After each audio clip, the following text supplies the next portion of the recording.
Hi, so let's discuss a bit about masking permission.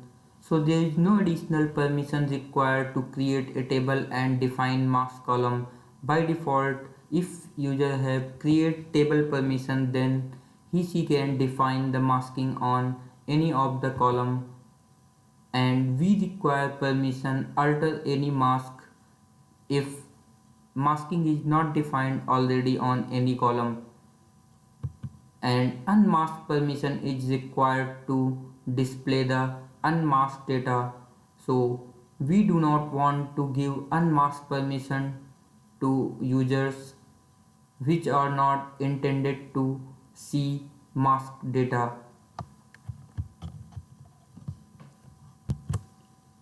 Unmasked permission is required to view the masked data. So if we want a user to view masked data, then we have to give unmasked permission to the user. So let's back to the demo. Currently our local user does not have unmasked permission. So SQL Server displays the masked data to the user. So let's give unmasked permission to local user.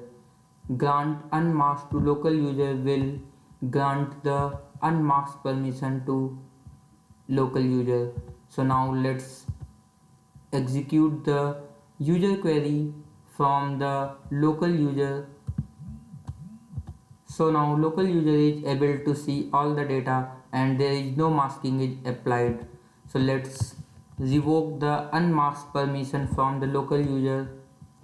So now local user does not have unmasked permission, and let's query users table one more time so that we can see now local user is no longer able to see the full data and masking is once again applied for this user.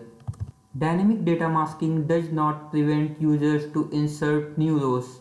Means if a user does not have unmasked permission, then also he can insert new rows in the table.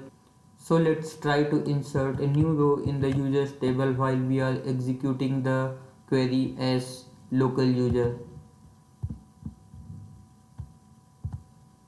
So as we can see, local user able to insert the new row in the users table, and now let's query the users table.